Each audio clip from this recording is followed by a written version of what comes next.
बोलने से पहले स्पेशल रिक्वेस्ट है मेरी। मैं जितनी देर भी बोलूँगा ये तुमसे कमिट करता हूँ, तुमको बोर नहीं होने, लेकिन मेरी आपसे एक्सपेक्टेशन रहेगी कि कोई ऐसी डिस्टर्ब ना करे जिससे मैं डिस्टर्ब हूँ। मेरी जो कैसेट है ना वो बीच में अटक जाती है अगर सामने कुछ हलचल होती है, समझ रहे हो? बोर नहीं होने दूंगा। जहाँ भी बोर होने लगो तो आप बोल देना कि बोर हो। स्टार्ट करता हूँ। सनातन संस्कृति के वाहक, आयुर्वेद के अध्ययन अध्यापन से जुड़े हुए एक विद्यार्थी के रूप में मैं, जो गुरु शिष्य परंपरा हमारी रही है, उसके निमित्त सबसे पहले मेरे उस गुरु को प्रणाम करता हूं जो 24/7 24 घंटे आठों प्रहर अपने गोविंद के सजग प्रहरी के रूप में चरमन नदी के तट पर साक्षात विराजमान है। उसके पश्चात आदि योगी, जो गॉड पार्टिकल की बात करते हैं हम,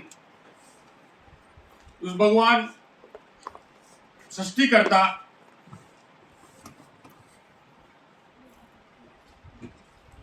गॉड पार्टिकल अद्वैतवाद की जब बात करते हैं,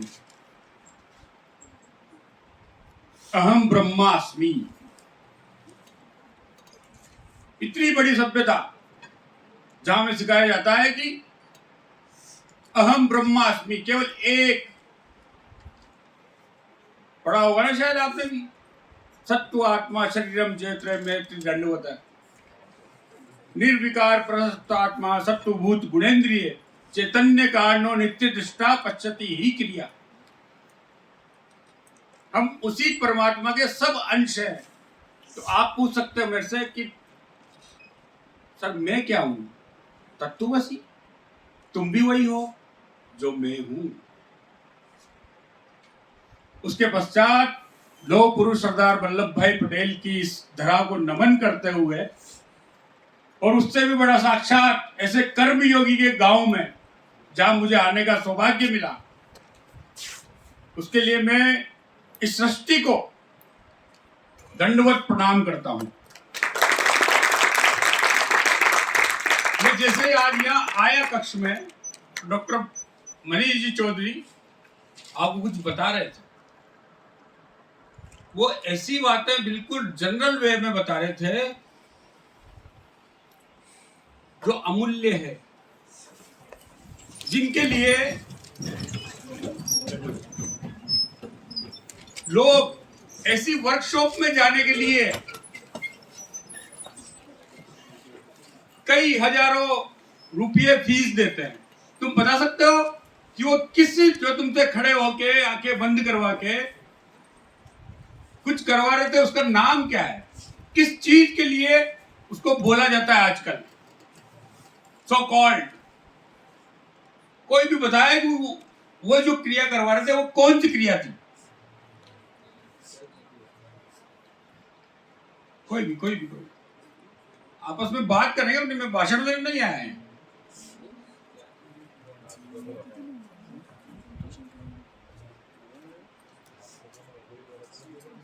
एक भी जवाब देने लायक नहीं है। मार्क जुकरबर्ग के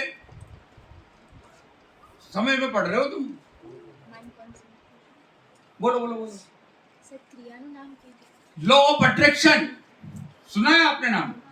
इस सृष्टि में दो शब्द हैं, मैं और हूं। उसके बीच में जो तुम लगा लोगे वही तुम बन जाओगे। जो तुम सोच लोगे पूरी शिद्दत से, लेकिन वो सोच तुम्हारा गोल, टारगेट, लक्ष्य बिल्कुल क्लियर होना चाहिए, ट्रांसपेरेंट है जो ग्लास। उसमें नो की जगह नहीं है, नहीं की जगह नहीं है। तो उन्होंने क्या कहा था? मैं खुश हूं।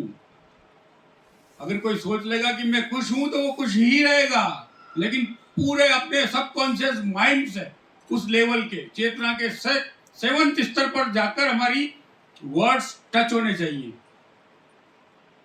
उसकी प्रक्रिया मैं सिखाऊंगा कि वो कैसे टच कर सकते हैं, और वो जरूरी है। जब हम आयुर्वेद को पढ़ेंगे और हमें कुछ नया करना है, कुछ नया करना है या सामान्य ही रहना है। लोग तो कई आते हैं जीवन में, करोड़ों अरबों लोग हैं, अपनी दिनचर्या चलाते हैं, सुबह उठते हैं, वही नहाते धोते हैं, खाना खाते हैं, कोई पढ़ता है, कोई अपने काम पे जाता है, आता है थका मारा, फिर खाना खा के फिर सो जाता है। लेकिन अगर कुछ अलग करना है तो कुछ चीजें आज से ही हमारे जीवन में हमें लानी पड़ेगी। अब जहाँ लॉ ऑफ अट्रैक्शन की बात करता हूं मैं, तो उसमें एक चीज जोड़ी गई कि नहीं शब्द का कहीं कोई आधार ही नहीं रह जाता। अब उसी बात को लेते हैं हम आयुर्वेद में। चलिए हम आयुर्वेद की बात करते हैं। तो आयुर्वेद श्रेष्ठ क्यों है? हम किसी से ही पूछेंगे, सो कॉल्ड जो साइंटिफिक, हम तो स्यूडो साइंस वाले हैं, अब स्यूडो साइंस वाले को यहीं से जवाब दूंगा मैं। जो आयुर्वेद को स्यूडो साइंस बोलते हैं या किसी और पद्धतियों को जिनको इतने वर्षों तक तिरस्कार किया गया है, तिरस्कृत किया गया है, स्यूडो साइंस बोलने वालों को ये जवाब देता हूं कि ये साइंटिफिक जो अपने आप को लोग बोलते हैं, उनसे पूछूंगा मैं कि स्वस्थ की परिभाषा क्या है? What is the healthy person क्या है? साइंस की भाषा में बताओ, आप कोई भी बताओ, साइंस की भाषा में बताना, अपनी स्यूडो साइंस की भाषा में मत बताओ। जो व्यक्ति मेंटली, फिजिकली या सोशली स्टेबल है वो हेल्थी पर्सन होता है। ये आप फिर भी स्यूडो साइंस की तरफ जा रहे हो। मतलब सीधा साधा, मेरे शरीर में कोई बीमारी नहीं है तो मैं स्वस्थ हूं, यही मतलब है ना अकॉर्डिंग टू एलोपैथी। मेरे शरीर में कोई बीमारी नहीं है तो नहीं जुड़ गया, तो जिसकी शुरुआत ही नहीं से हो रही है तो वो कहां स्वस्थ रख पाएगा? इसीलिए हमारी जो स्वस्थ की परिभाषा है उसको WHO ने सर्वश्रेष्ठ, विश्व में सबसे नंबर 1 की परिभाषा बताया स्वस्थ की। कोई बता सकता है? समदोषा समाग्नि समधातु मलक्रिय प्रसन्न आत्मेन्द्रिय मना स्वस्थ इत्य विद्यते। समझ रहे हो ना? स्वस्थ आत्मेन्द्रिय मना, ये जो लाइन है ना, इससे आज वर्तमान समय में 90% लोग बीमार हैं। 90% लोग इस बीमारी से बीमार है। पहले लाइन की तो हम बात नहीं करते, इसलिए आयुर्वेद पहले उद्देश्य क्या है? स्वस्थस्य स्वस्थ रक्षणम आतुरस्य विकार प्रशमनम। हमारा पहला ध्येय है कि स्वस्थ व्यक्ति के स्वास्थ्य की रक्षा करना। उसके बाद हम, अगर कोई बीमार हो जाता है, एक देश है चाइना, वहां के चिकित्सकों को अभी भी किस बात की सैलरी दी जाती है? बिना जॉब के उनको सैलरी मिलती है। ये बात सुनने में तुम्हें लगेगी आश्चर्य, सर्च करना गूगल में, सब है, गूगल रानी सबका जवाब देती है। ऐसा देश है जिसमें चिकित्सकों को बिना किसी जॉब के सैलरी मिलती है। केवल उनका काम है कि आपके सेक्टर में उनको पर्टिकुलर एरिया बांट दिया जाता है कि कोई बीमार ना पड़े। अब उनकी जॉब क्या हुई, उनका काम क्या हुआ कि स्वस्थ रखना उनकी जिम्मेदारी हो गई। तो हमारा पहला जो अध्याय है स्वस्थ से स्वस्थ रक्षणम, अगर कोई व्यक्ति उस एरिया में बीमार हो जाता है तो उसकी सैलरी में से पैसा काट लिया जाता है। आज भी है ये, तो कहीं ना कहीं आयुर्वेद विश्व के हर कोने में है। तो आतुरस्य विकार प्रशमनम च, ये हमारा दूसरा काम है। अब प्रसन्न आत्मेन्द्रिय मना, एक आत्मा प्रसन्न हो, मन प्रसन्न हो, इंद्रिय प्रसन्नो। आयुर्वेद में जब आप पढ़ोगे तो मन में कोई रोग है तो उसके भी लक्षण बताए, किसी के गुप्तांगों में अगर रोग है कोई, उसके भी लक्षण बताए कि वो व्यक्ति कैसा है। केवल उसकी लाइफ स्टाइल से हम पता लगा लेंगे कि इसको किस बीमारी का हो सकता। आचार्य काश्यप ने कुमार वृत्ति में, पीडियाट्रिक्स में, जो न्यू बॉर्न बेबी होते हैं उनके हाथ पैरों की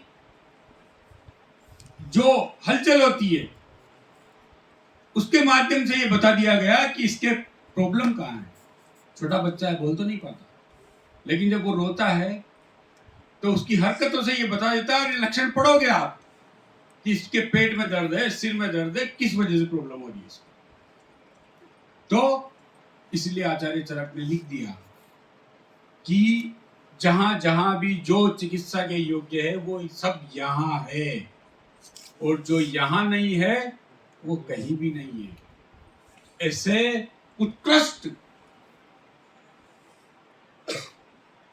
the last thinking of the human thoughts, last thinking of the human thoughts, उस सब्जेक्ट को आप पढ़ने के लिए आए हैं। अब कितना भी बोल लो, आफ्टर द कितने दिन का हो गया, 15 डेज का, after the 15 days transitional curriculum, house the जोश, हाउस द जोश, हाउस द जोश। एक छोटी सी कहानी सुनाता हूँ तुम्हें। एक संत जी एक रास्ते में जा रहे थे,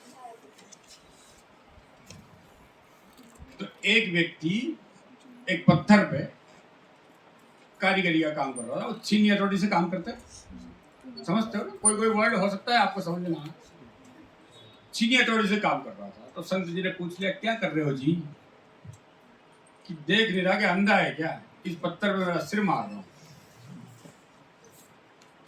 उन्होंने कहा मारता है। फिर वो आगे चले, फिर एक आदमी वही कारीगरी कर रहा था पत्थरों पे, उससे पूछा उन्होंने, आप क्या कर रहे हो जी? उन्होंने पूछा, कहा कि साहब ये मेरी किस्मत है, ये मेरा काम है, रोजगार है, इससे मैं कोई मूर्ति बनाऊंगा, उसको बाजार में बेचूंगा, उससे जो पैसा मिलेगा उससे मेरा घर चलाऊंगा। अच्छा कर रहे हो, करते रहो। फिर आगे चले वो, तो एक तीसरा व्यक्ति मिला, वो भी वही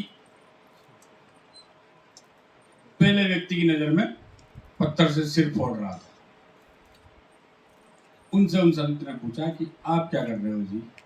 उन्होंने कहा कि साहब मेरा सौभाग्य है कि मैं इस पत्थर पे, निर्जीव पत्थर पे इतनी अच्छी एक शिव की प्रतिमा बनाऊंगा, वो मंदिर में विराजमान होगी, और पता नहीं कितने लोग, कितनी प्रसिद्ध होगी ये कि लाखों लोग इस पे जल चढ़ाएंगे, इस पे पुष्प चढ़ाएंगे, इस पे फल चढ़ाएंगे, और मेरा जीवन धन्य हो जाएगा।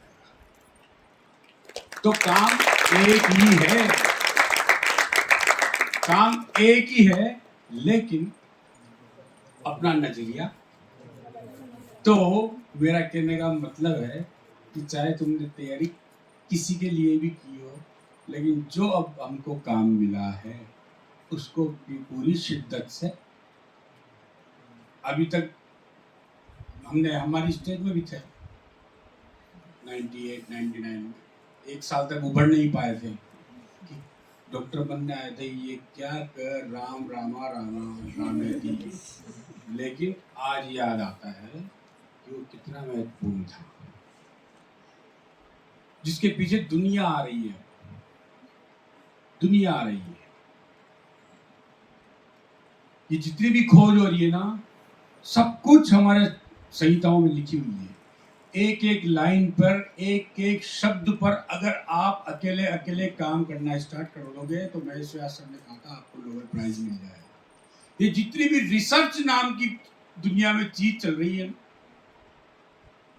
IMA, नासा, जो भी है, इसरो, जहां भी चल रही है, वो केवल और केवल ऋषियों के द्वारा जो दिया गया ज्ञान है उसको सर्च करने का काम है, रिसर्च। जो ऋषियों ने हमको दे दिया उसको सर्च करने का काम है, या दूसरी भाषा में बोल सकते हैं उसको डिकोड। आजकल फोन पे, मोबाइल पे, सब पे मैसेज आते हैं। आपके बच्चे को आप डिकोडिंग करना सिखाते हैं? मैंने कहा डिकोडिंग किसकी डिकोडिंग करवाओगे भाई?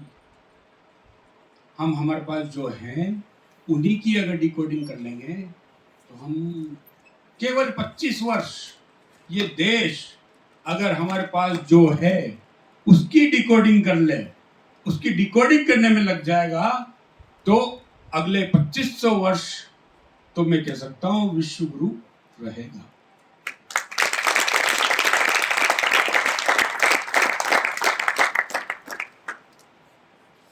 इसलिए तुम जिस अब वो क्या कहते हैं कि सिर जब दे ही दिया ओखली में तो मूसल से क्या डरना। इसलिए उसकी चिंता छोड़कर बिल्कुल भी गिल्टी और एटीट्यूड के साथ नहीं, ग्रेटिट्यूड के साथ, जैसे मनीष सर ने बोला, ग्रेटिट्यूड के साथ परमात्मा को धन्यवाद दें। उसी का नाम ग्रेटिट्यूड है कि हमारे कहीं ना कहीं हमारे कुछ सदकर्म। वेद पढ़ने के अधिकारी की एक व्याख्या की गई है कि वेद कौन पढ़ सकता है। वेद हर कोई नहीं पढ़ सकता, हर कोई अधिकारी नहीं है वेद का, और हम उसी वेद को पढ़ने जा रहे हैं। आयुर्वेद को पढ़ने जा रहे हैं। आयुर्वेद, उपनिषद, पुराण में ऐसा लगता है अगर देखते हैं हम तो टोटल ही चूहे बिल्ली कुत्तों की कहानियां हैं। वो एक शेर सुना है आपने कि इतने साले आक्रमण हो गए हमारे ऊपर लेकिन फिर भी हस्ती मिटती नहीं हमारी, ऐसा कुछ सुना है क्या? वो हस्ती क्यों नहीं मिटती? पूरे जो महारानी जिसका सूर्य कभी अस्त नहीं होता था, इतने वर्षों तक राज करने के बाद भी, इतने आक्रमण सहे उसके बाद भी हमारी संस्कृति नहीं मिटती है। तो इसके ऊपर उन्होंने रिसर्च की कि ऐसा क्या है इस देश में जो फिर भी ये उभर के आ जाते हैं। तो एक नाम आया मार्क्स और मैकाले। उन्होंने कहा कि इनकी जो शिक्षा पद्धति है वो बहुत आधारभूत है शिक्षा पद्धति, क्योंकि हमारे पहली क्लास में बच्चा पढ़ाते हैं भारत हमारी माता है। किसी देश के नाम के आगे माता नहीं लगाया जाता। अमेरिका माता सुना है, चीन माता, पाकिस्तान पिता, तो भारत माता। और उसको इंग्लिश में कर दिया, हमारी इंटेंशनली किया गया। उस ग्रेटिट्यूड को हम फील ना कर पाए पढ़ते वक्त भारत माता, इसलिए उस भारत का इंग्लिश वर्जन में इंडिया। अरे भाई अमेरिका का इंग्लिश में नाम क्या है? अमेरिका ही। चाइना को क्या कहेंगे? चाइना ही कहेंगे। इंग्लैंड को क्या कहेंगे? इंग्लैंड ही कहेंगे। तो भारत को इंडिया क्यों कहा गया? बहुत छोटी चीज है लेकिन सोचने की चीज है। बहुत छोटी चीज है लेकिन सोचने का चीज है कि सब देशों का इंग्लिश वर्जन वही है, हमारे भारत को इंडिया, आई एम इंडिया। क्योंकि भरत के नाम पे भारत पड़ा, और भरत वो था जिसने बहुत कम उम्र में शेर के दोनों जबड़े कुश्ती लड़ते हुए और उसके जबड़े अलग कर दिए थे। ऐसे व्यक्ति, एक से जवान वीर के नाम पे भारत देश का नाम पड़ा। तो उन्होंने कहा इसको पिक्चर में से हटाओ, डिलीट। उन्होंने बटन दबाया डिलीट का, और गाय हमारी माता है। हमारी पूरी अर्थव्यवस्था टिकी हुई है एक गो पे, गो आधारित अर्थव्यवस्था है। वो पता नहीं, जब आप पढ़ाई करोगे, इसको सूक्ष्मता से देखोगे, तो जहां पर कृषि आधारित देश क्यों नहीं हम डिमोरलाइज होते हैं? कई बार हर साल फसलें नष्ट होती है, लेकिन गांव में एक की हुई दूसरे की भी होगी तो वो चिंता, मेरी थोड़ी हुई है इसकी भी हुई है, मस्त रहो। लेकिन उसको भी धीरे धीरे खत्म करते जा रहे हैं। मेरे कहने का मतलब ये सब विषय हमारे आयुर्वेद से जब हम जुड़ते हैं, आयुर्वेद को पढ़ते हैं, तो आयुर्वेद का महत्व तभी समझ में आएगा हमें जब हम सब इन चीजों को साथ लेके चलेंगे। सब इन चीजों को साथ लेके चलेंगे तो हम बीमार ही नहीं पड़ेंगे। कितना परसेंट बजट का चिकित्सा के ऊपर खर्च किया जाता है, वो खर्च नहीं होगा तो वो विकास में काम आएगा। लेकिन यहां तो होड़ बची हुई है, कोई नई बीमारी आती है, नई टेबलेट ले आते हैं। पहले 1 रुपए की पैरासिटामोल आती थी, अब 4 रुपए की डोलो। बच्चा बच्चा जान गया, गांव का बच्चा भी आजकल मेडिकल पे जाता है, डोलो नेस्ट ले लो 650। जहां पहले 500 mg में काम चल जाता था, अब 500 mg से बुखार नहीं जाता। वो क्यों नहीं जाता? क्योंकि तुम्हारी आदत डाल दी गई, रेजिस्टेंस होगी बॉडी 500 की। अब वो सीधा मांगता है डोलोडेक्स, एरिथ्रोमाइसिन, कोरोना किट। अब वो कोरोना किट अपने जीवन का किट बन गया। तो हमें जब सोचेंगे ना तो आयुर्वेद का महत्व पता चलेगा। जब मैंने कहा था उस दिन हम मेरा देश बदल रहा है, तो कुछ न कुछ बहुत बड़ी सोच इसके पीछे काम कर रही है। बहुत बड़ी सोच। जितने भी हमारी दिनचर्या, ऋतुचर्या, इसके ऊपर जितने भी मोटिवेशनल स्पीकर आपके यहाँ भाषण दे रहे हैं ना, विवेक बिंद्रा से लेकर संदीप माहेश्वरी, सब आपकी दिनचर्या और आपकी ऋतुचर्या में भाषण दे रहे हैं और नए नए आइटम निकाल के ले आते हैं उसमें, जो आयुर्वेद में कहीं नहीं है। एक छोटा सा उदाहरण देता हूँ। कोई भी पेट का रोगी एलोपैथी डॉक्टर के पास जाएगा दिखाने, डॉक्टर हर सबको ये बोलता है, खूब पानी पियो, खूब पानी पियो, खूब पानी पियो। मैं कह रहा हूँ उधर पेट का कोई भी रोगी हो, उसको स्पेशल तुम ध्यान रखना जीवन में, कभी भी ज्यादा पानी पीने के लिए मत बोलना। चरक ने स्पेशल लिखा है कि आवश्यकता से कम, मतलब आवश्यकता होती तो जितना पीना है नॉर्मल तुम पियो, लेकिन ज्यादा मत पियो। क्योंकि रोगा सर्वे अपि मंदे अग्नो सूत्रा मुद्राणी च, सभी उधर रोग अग्नि की मंदता के कारण होते हैं और ज्यादा पानी पिलाकर उस अग्नि को वापस मंद कर रहे हैं। तो ये बिल्कुल तुम्हें ऐसा उदाहरण दे रहा हूं जो तुम पग पग पे तुम्हें नजर आएगा। तुम कोई भी पेट का रोगी किसी भी के पास भी चल जाओ, एमडी मेडिसिन के पास चल जाओ, गैस्ट्रोएंटरोलॉजिस्ट के पास चल जाओ, वो यही कहेगा खूब पानी पियो, लिक्विड लो ज्यादा, लिक्विड लो लेकिन पानी पियो साथ में खूब ज्यादा ना। उधर रोग, पहला रोग ऐसा बताया है, और भी रोग बताए हैं आचार्य चरक ने, लेकिन पहला रोग ऐसा बताया है जिसमें पानी कम पीने की सलाह दी गई है। लोग कहते हैं कि हमारा आयुर्वेद काम कम करता है, धीरे करता है। गलत है। किसी भी जो उदर शूल, गैस्ट्राइटिस जिसको बोलते हैं, उसका पेशेंट हो, केवल वात का पेशेंट हो, उसको चित्रगादी वटी खिलाओ, उसको डीएसआर खिलाओ, आपका सो कॉल्ड कौन सा पेंटोसिड डीएसआर, रेबेप्रोजोल, डोएम्पेडोन। देखो पहले किससे आराम मिलता है, तुम्हारे सामने बैठ के खिलाओ, किससे जल्दी आराम मिलता है। अगर कोई एसिडिटी का पेशेंट है, विश्व में सबसे मोस्ट और best antacid of the world में मानता हूं मेरी अनुभव के आधार पर, मधुयष्टि मुलेठी। Best antacid of the world, universe बोल सकते हैं, मधुयष्टि। पता ही नहीं लोगों को ये क्या काम करती है। और सुबह खाली पेट का कैप्सूल एक ब्रह्मास्त्र बन गया कमाने का। बीमार कोई सा भी हो, नंबर 1 पे ये लिखा होता है खाली पेट का कैप्सूल, गैस का कैप्सूल, ये खाना ही खाना है।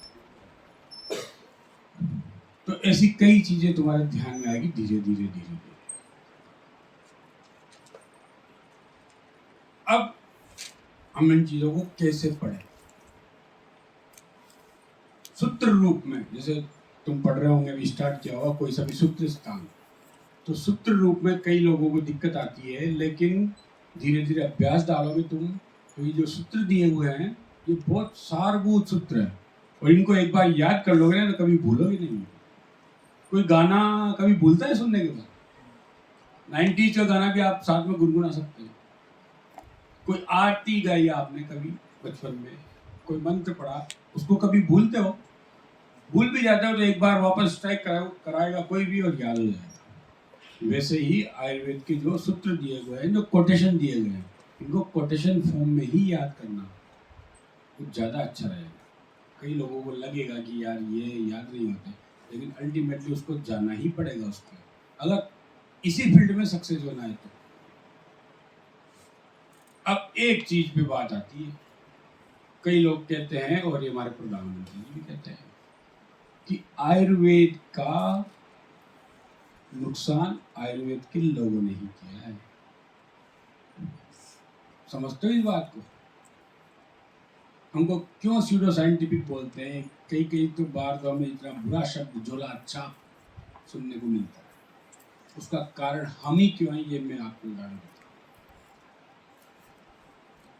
कोई भी आयुर्वेद का छात्र अपनी बीएमएस करने के बाद या एमडी करने के बाद अगर वो प्रैक्टिस करता है, और वो अगर एलोपैथी प्रैक्टिस करता है, तो अपने पैरों पे कुल्हाड़ी मार रहा है और पब्लिक की नज़र में मजाक बन रहा है। क्यों? क्योंकि आपने देखा होगा अपनी डेली लाइफ में भी, अगर हमारे घर पे किसी को भी कोई प्रॉब्लम हो जाती है, बच्चे को हुई, बूढ़े को हुई, किसी को भी हुई, तो हम नॉर्मल एमबीबीएस को भी नहीं जाते, हम सीधे किसके पास जाते हैं? स्पेशलिस्ट के पास, एलोपैथिक स्पेशलिस्ट के पास जाते हैं ना। वो एमडी स्पेशलिस्ट बैठा है एलोपैथी का, फिर उसके बाद एमबीबीएस बैठा है, और उसके बाद आप बैठे हो, और तीनों एक ही चिकित्सा कर रहे हो, तो उन तीनों की श्रेणी में आप कहां पे आए हो? सबसे नीचे। तो क्यों अपने आप को सबसे पहले ही सबसे नीचे घोषित कर रहे हो?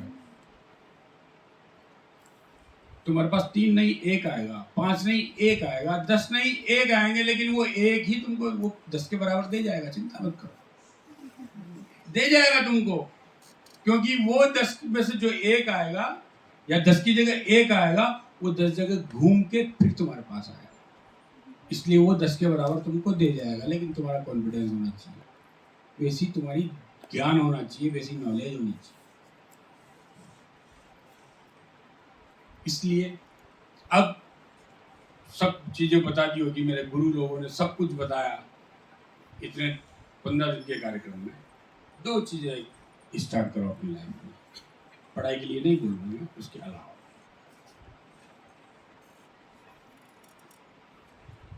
पूरे विश्व में आजकल बहुत चल रहा है मेडिटेशन क्या है, मेडिटेशन क्या है, मेडिटेशन करना है। कई लोग कहते हैं मैं हमसे हो ही नहीं पाता। तुमसे हो नहीं पाता क्योंकि तुम करने की कोशिश करते हो, जबकि मेडिटेशन ऐसी चीज है कि इसमें कुछ करना नहीं होता, कुछ भी नहीं करना होता।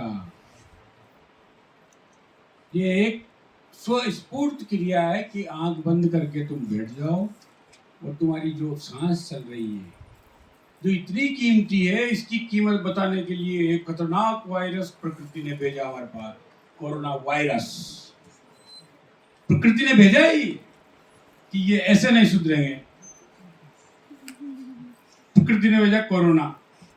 उसका इनडायरेक्टली मैसेज ये था कि अपनी सांसों पे ध्यान दो, क्योंकि लोगों ने सुना होगा, तुमने आईसीयू में कोई बहुत मिलीनियर का कोई भाई पड़ा है, कोई बहन पड़ी है, वो केवल ऑक्सीजन मिलने के कारण, केवल सांस चलाने के लिए गुहार कर रहे थे, वो कह रहे थे पूरा पैसा ले लो, लेकिन ऑक्सीजन लगा दो इनके। ऑक्सीजन लगाने का मतलब इनकी सांस चला दो, तो उसी सांस को हमें चलाना है, और उसी सांस को हमें देखना है, हमें महसूस करना है, इसका नाम है ध्यान। और दूसरी एक चीज और है, कोई सी भी एक सब्जेक्ट के अलावा दूसरी कोई सी भी एक बुक पढ़ना स्टार्ट करो, कोई सी भी बुक जो तुम्हें अच्छी लगे, चाहे चेतन भगत से लेकर क्या, कोई सी भी हो सकती है, कोई सी भी होती है, द सीक्रेट्स हो सकती है, कोई सी भी हो सकती है। आजकल नया ट्रेंड चालू हुआ है, आपको ध्यान है, विवेक इंदिरा सब कुछ बोलने के ऊपर बाद पूरे देश में गीता के ऊपर बोलने लगे, गीता के ऊपर बोलने लगे। तो मैं डायरेक्टली तो नहीं कहूंगा, लेकिन पहले देश का एक नारा था कि देश को हर घर से एक जवान वीर की जरूरत है जो देश के लिए मर सके। लेकिन आज देश की स्थिति अलग है। आज देश के लिए मरने की नहीं, देश के लिए जीने की आवश्यकता है।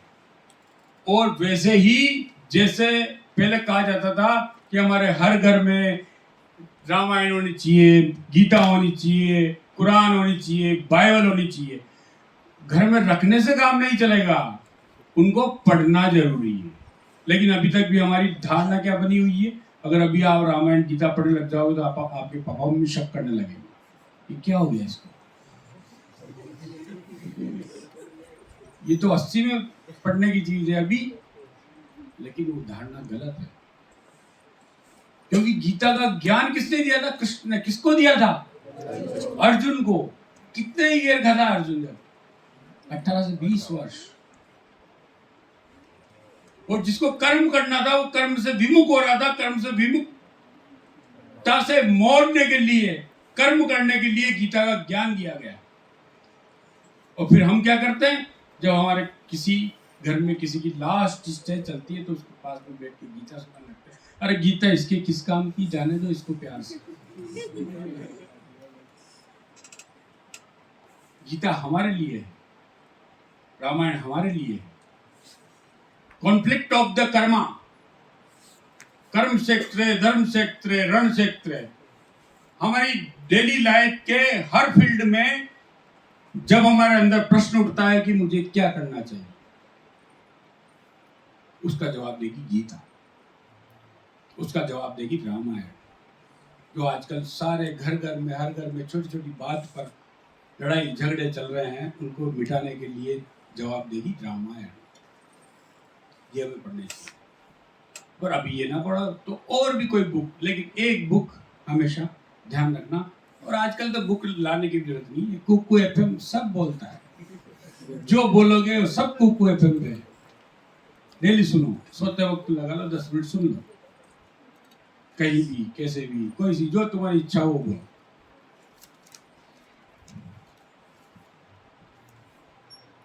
अब शायद मैंने सब कुछ सारभूत में आपको बता ही दिया होगा, इससे ज्यादा अब तो हमें पढ़ाना ही है आपको आगे तक,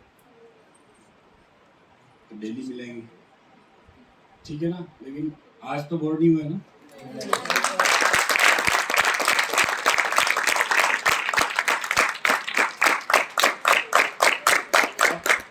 एक लास्ट सूत्र तुम्हें लेके जा रहा हूं।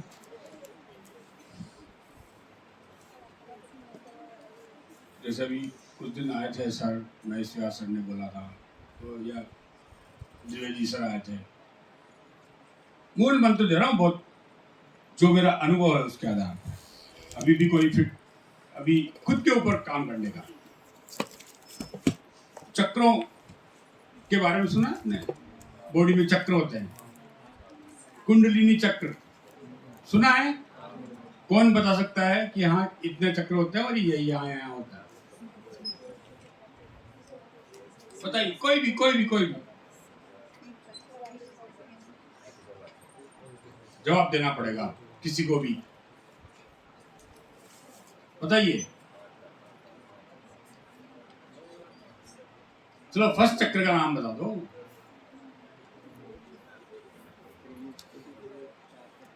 मूलाधार चक्र, मूल आधार, मूल आधार चक्र, जिसकी भी पर्सनालिटी मतलब बॉडी से बोल रहा हूं मैं। अगर किसी को लगता हो कि मैं कमजोर हूँ, मेरा वेट नहीं बढ़ रहा है या कुछ है, तो मूलाधार चक्र पे काम कर, उस पर ध्यान लगाए। उसका एक बीज मंत्र है, लंग लंग लंग। ये साउंड आप वाइब्रेट करेंगे तो 1 महीने के बाद देखना आपका वेट बढ़ने लग जाएगा, आपका ओज बढ़ने लग जाएगा। जो ओरा होता है ना, ओरा, शाइनिंग, अलग ही चमक है, वो बढ़ने लग जाएगी। करके देखना, और अगर फिर भी समझ में ना आए तो मैं यही हूँ, मेरे से पूछ लेना, स्टार्टिंग में बता दूंगा ऐसे करना है, केवल 10 या 15 मिनट करना है। सब कुछ मेटेरियलिस्टिक चीजें सब कुछ मिलने लगेगी तुम्हें, जो जो सोचोगे मेटेरियलिस्टिक वर्ल्ड में, जो जो सोचोगे सब मिलने लगेगा।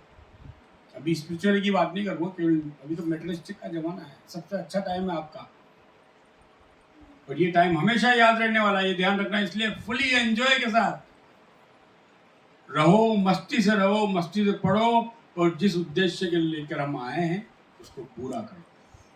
वंदे आयुर्वेद मातरम, नया नारा, वंदे आयुर्वेद मातरम। धन्यवाद।